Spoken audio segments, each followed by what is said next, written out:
I asked James Lake, a successful entrepreneur, the best 15 questions so you can become one yourself.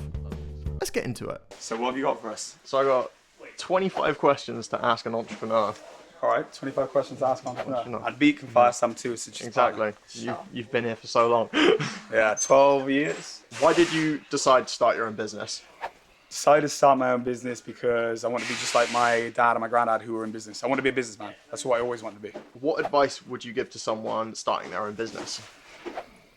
That this is the biggest thing, and everyone thinks that they understand this, but they don't. There's no such thing as an overnight success. You are literally going to be running into a wall every single day, running into the wall, and it looks like it's not going to crack, and the cracking of the thing is like your business being built, and you keep running, keep running, keep running, you keep banging the phones, nothing happens, and then you keep acting as if one day you're going to run and it will come down, and it does come down.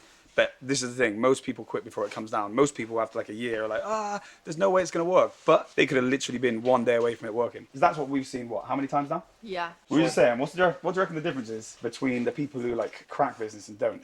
I reckon people just give up, don't they? Well, it's determination, I think. The willingness to fail and then try again. And like in the sales as well, like most people wouldn't have what it takes to like crack this, would they? Yeah, I mean, a lot of people will start off in sales, especially when they're younger, and then realise it's not for them because they can't deal with failure. You got to deal with failure and be able to overcome that, I guess. Yeah, it's good. It's character building, isn't it? 100% character building. You have to fail a certain amount of times to know what works and what doesn't. That's Yeah. what we've learned by. We need to try things that don't work to understand what does work. Yeah. So almost like part of the journey is going up one route, then it not working, and people are like, oh, it failed, it didn't fail. You're learning and you're moving. It's a constant evolution. Just like making these videos, it's an evolution, isn't it, Marshall? Yeah, And that's where a lot of people say like, oh, I'm going to hold out until I find the right idea. But it's like, you're never going to find that unless you try the wrong ones first. Nah, exactly. That's a long first question to the 25. Let's get them fast after this. Sorry about that. How do you deal with fear and doubt? You just have to accept it's part of life because it's like, it's natural. So you're always going to get fear. You're always going to be angry. You're always going to be sad. Like these are things that are going to happen. You just have to be good at like dealing with them, you know? So when you have scared, like you're worried, which is natural, you start to think that the investment isn't going to work, you need to literally fight. Everything's a mental battle. Business is a mental battle. So you're worried. Every time I've ever made a business deal, I always start thinking literally within 24 hours, 48 hours, is this the right thing? Maybe this is a bad idea. That's the battle. You got to get that out of your head. What routines do you follow each day? I get up very early, like 6 a.m., and then I address the WhatsApp group for work with what the plans are for the day and what we are expected and what the goal is. And yeah, and then I just work through the day. That's what I do. And it's always whatever comes up. Always early. I always want to be up before other people, getting ahead of the day. I feel like it feels like you cheat the system a little bit. Is there anything that you do that's like special towards you? So like you make your coffee a certain way or anything? I play a little bit of Fortnite before work. So I'll get up and I'll be playing Fortnite at 6 a.m. till 7 a.m. sometimes. I feel like it switches my brain on. And I drink a couple of coffees. See, that's my routine. It's a bit obscure, you know. So like, I'm playing Fortnite at 6 a.m. I'm not even working. Like I send a couple of WhatsApp group messages to work. And then like, that's as of recent though. Fortnite's become a recent obsession. You had it a few years ago though. I had it a few years ago. And now it's come back with a vengeance. What is the next big hurdle for your business? Thank you very much, Kelly. The next big hurdle for the business, getting JLC TV off the ground and getting JLC Europe off the ground. Those two things, like Europe's obviously making a little bit of money now, but we're nowhere near where it needs to be. And JLC TV is getting some views and it's going well internally with the companies, but that's also nowhere near where it's going to be. So yeah, they're the big hurdles. JLC Distribution Limited, which is the UK business, which is obviously very successful. The main objective of that is to keep building on it, adding new products, while we can get these other rockets to take off and join it. How does your business look now versus when you started? Beaksy, Yeah. why don't you say that? Because You are the warehouse. A lot bigger. I am the warehouse. We had an office, like a small office that we worked out of before, including the warehouse in Portishead. So this is, you know, a proper warehouse now. So we were working out of an office for quite a few years, a few different offices. And back in the day, we were a retail business, so we were huge on Amazon. We were doing like 5 million a year on Amazon. Now we do no retail business whatsoever, and all of the business is wholesale, big single orders, like you see, 100 grand, 150 grand. Even our biggest order for more than £1 million. So that's why it's different. It used to be single cases, now it's single deals that cover the whole of the Welsh schools. So it's crazy. What makes your business different from others in the industry? Us. Yeah. We work real hard. Like everyone says work hard, but we're different to people in the way that like we're just obsessed with it. Like look at what we're doing. We've done distribution UK. We're now doing BB. We're doing JLC TV. Even standalone distribution UK was successful in a way that people were like, look, we're not blowing smoke up our ass. People would want JLC distribution UK as a business. It's a fantastic business. It's huge. Yeah. But that's nowhere near enough for us. We know that this is going to be mega. We're going to become one of the big players. So, what's the Like question?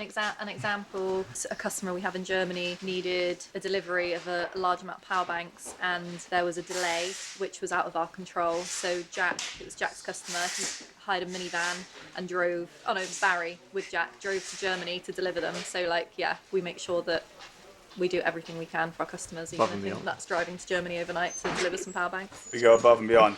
We're really built different. Owen flew, took some in his suitcase once to get a case order. Is that allowed? They needed it overnight. Not really. Like, yeah, airplanes have like a Didn't specific pick up on battery it, thing, luckily. right? It was the last resort. So yeah. How did you market your business when it was brand new? We did it. Well, we were using eBay and Amazon at the time. So there used to be this thing called featured listings, and it cost like £135 for 30 days. So we just used to feature listings. But a lot of our promotion would be done at bringing the price of the product down to get it up the search ranks. And then when it was up the top of the search ranks, we put the price up. So our promotion was in discount, not in actual advertisements, in a lot of ways. What is the hardest part about being an entrepreneur?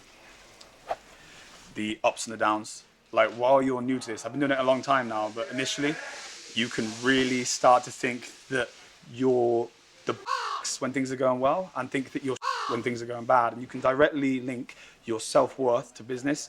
That's the worst thing you could ever do. I'm very blessed now because I've had success a few times over, so now I've literally seen like, it was nothing to do with smart or good, I was just in the game. So now I don't view it like that. But when you're a young entrepreneur and you haven't had any wins, and then you have one win and then your money starts to say dry up, holy bro, that's a test. You're gonna have to start thinking like, whoa, have I burned out? Is this it? That'll send you, but I don't care about that. All of that business goes down, what happens? I only get wiser. I get richer all the same, so it's all good. But you need to learn this is the thing. You need to enjoy, to learn, to love the storms. Otherwise you'll be screwed. There's nothing that really, there's obviously, I'm mission focused to keeping the business constantly alive, but I don't get stressed about it. I genuinely love the turmoil it gives now. It took a long time to get there. You have to, as an entrepreneur, you have to get to there. What qualities do you think every entrepreneur should have? They have to be able to evolve, adapt, and as a good entrepreneur, you need to be someone who never has a made it mentality. There's not something you're after. Like, you're not after worldly possessions. You're after creating a legacy. You're after doing yourself proud. I think you're on this planet to do what you can do and do yourself proud and work to the best of your ability.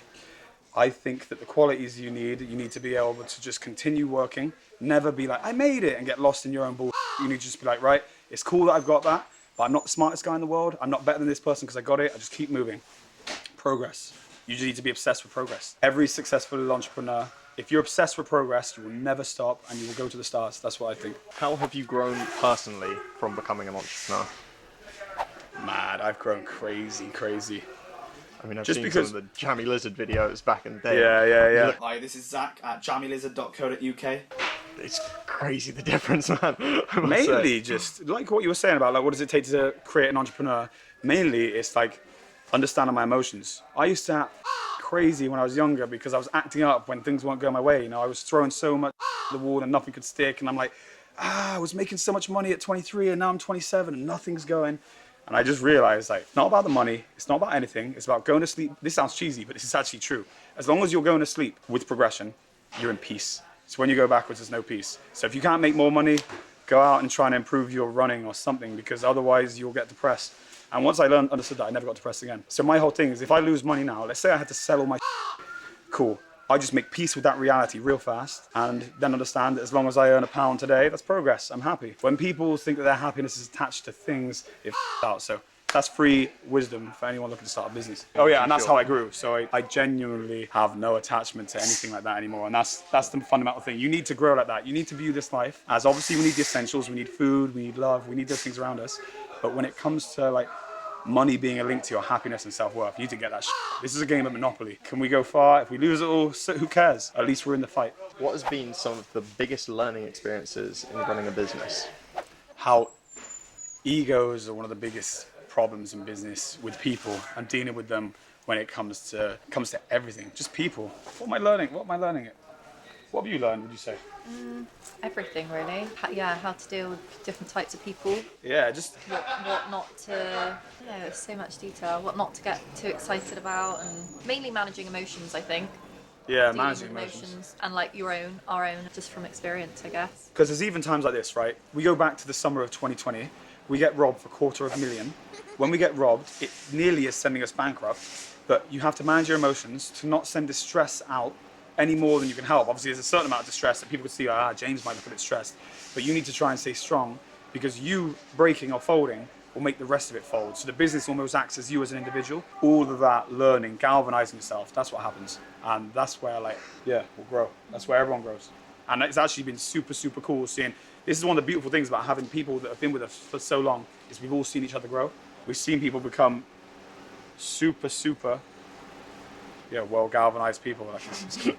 Spilt a coffee.